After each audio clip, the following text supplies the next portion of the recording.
Mr. Speaker. I will be splitting my time with the member from Charlesbourg-Haute-Saint-Charles. The world as we see it today is a violent place.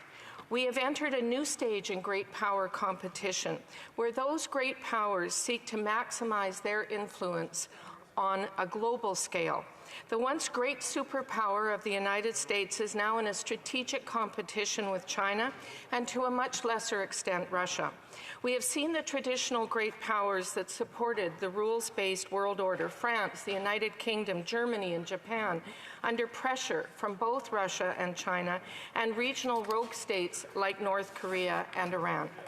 I can remember when people said that there would never again be a war in Europe after the end of the Cold War.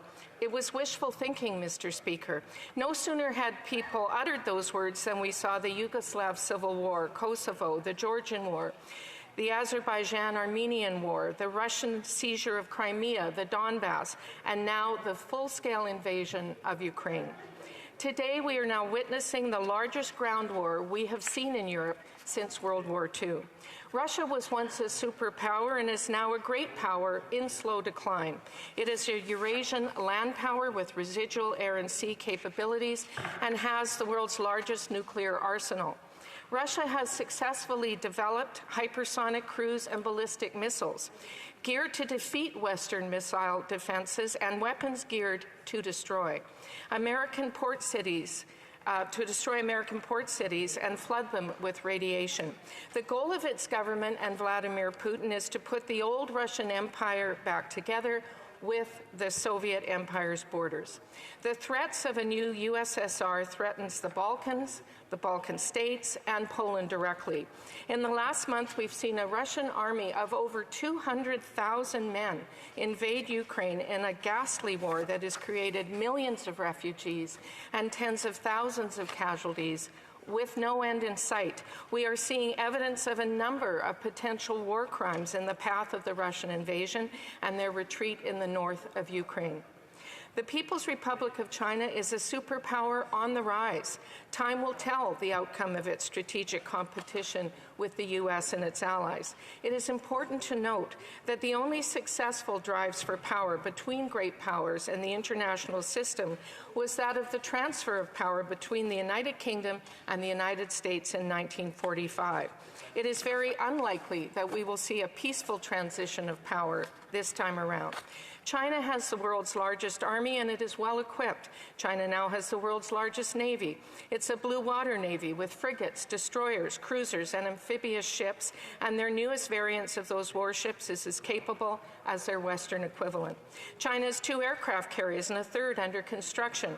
Their first 2 aircraft carriers are of limited capability, but the 3rd, currently undergoing construction, is as large as a Nimitz-class U.S. aircraft carrier. China maintains a large air force and has started to produce 5th-generation fighter aircraft similar to the F-35. While China's strategic deterrent remains small, it is geared for deterrence, and there are signs that China has recently constructed 500 new silos to house new missiles. In the next few years, China could have one of the largest arsenals of nuclear weapons. China has also developed hypersonic cruise and ballistic missiles, anti-ship ballistic missiles, and air-launched ballistic missiles. It maintains one of the largest missile inventories in the world, if not the largest. Many are dual-purpose with either nuclear or conventional warheads geared to threaten and, if necessary, overwhelm and destroy their neighbors, while their strategic deterrent prevents the U.S. intervening on their behalf. We have watched China creep into the territory of their neighbors in the South China Sea, create artificial militarized islands, and seize the possessions of others. We have seen China threaten India, seize land that has been Indian territory since the 1940s, and set up communities on the territories of Bhutan and Nepal. It is engaged in genocide against the Uyghur people. This past summer, China conducted a test of a fractional orbit bombardment system where it launched an intercontinental ballistic missile to the south. The rocket popped out over South America, went into a fractional orbit, and flew north of the North Pole. This is especially concerning as it's very hard to detect, and North America's missile defense and an early warning system faces north and no coverage to the south. Rogue states like North Korea are building one of the largest inventories of missiles in the world. They are developing nuclear weapons, and we may see a North Korean nuclear test in the very near future. Their intercontinental ballistic missiles are believed to be able to reach just west of Ottawa, and they too are experimenting with hypersonic weapons. The North Koreans are close to developing an effective submarine-launched ballistic missile, and they have one of the world's largest armies. The opacity of North Korean decision-making and the rationality of its leadership make it a threat to its neighbors and North America in general. Iran, the most powerful country in the Middle East, is on the verge of developing nuclear weapons. They have missiles for their deployment and use a network of about 22 proxy militias to terrorize their neighbors and Israel. Iranian militias are active in Lebanon, Syria, Iraq, Yemen, and much of the Middle East, including the Palestinian General Authority. Maybe Canadians watching are wondering, well, what has all this got to do with Canada? And maybe up until a month ago, they thought the same about Ukraine.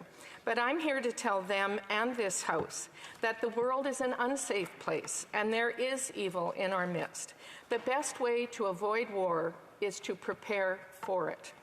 The only way to deter an opponent is by being strong and being determined.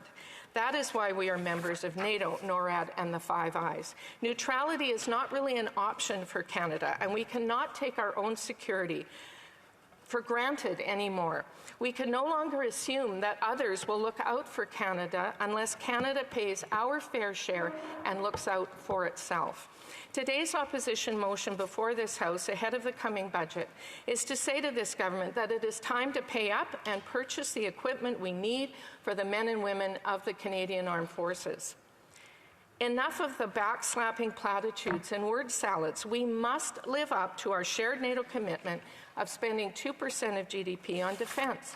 The Canadian forces have been allowed to decline by this government over the past 7 years. We are on the precipice and we are standing into danger.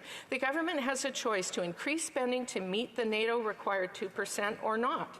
I know the Liberals' political dance partners in the NDP believe that 2% is an arbitrary number. But in fact, that is the number the Government of Canada signed up for in the 2014 Wales NATO Summit Declaration. Right now, Mr. Speaker, the government could do itself and Canadians a big favor and sign the contract with a firm delivery schedule for F-35. The government knows only too well that there are no negotiations, no refinement of numbers. As a consortium member, we get the F-35 at the exact same price as the United States. It's not going to be any cheaper. There are no negotiations. It's fixed. It's fixed by the fiscal year we buy them. So sign the deal, get on with it. We also need Arctic icebreakers, and we need them now. Russia has 40 Arctic icebreakers, 20 nuclear, 20 conventional, a string of bases across the north, and a specialized and northern brigade. The Russian North Sea Fleet is its main naval strike force and home of the bulk of its strategic missile-carrying submarine fleet. It is from the north that Russian bombers cross the Arctic Ocean and approach North America, and where they conduct fire drills from what are called fireboxes off our air defense zones. What does Canada have in the north? Not very much on a permanent basis, save our Rangers, a reserve company, and Alert. F-35 is a start. Arctic icebreakers is a start. But we need new submarines that can go under the ice and stay under the ice, and that could be nuclear-powered submarines. We need surface warships, and we need them soon. We need to cut steel on an off-the-shelf design that is proven. We need to expand our Ranger program, rebuild our Army. Canada needs to replenish its war stocks of modern anti-tank and anti-aircraft missiles and provide the same to Ukraine in military aid. This government's sole accomplishment on the defense file today is buying used, obsolete Australian fighter planes that we didn't need. When Prime Minister Harper's government was in power, Canada bought C-17, C-130Js, Leopard 2 main battle tanks, LAV armoured fighting vehicles and Chinook helicopters. Enough is enough. Surely the men and women of the Canadian Forces deserve the best equipment, and these are dangerous jobs, Mr. Speaker. These are country's best citizens, our most selfless citizens. Otherwise, the verdict of history on this Trudeau government is going to be both too little and too late.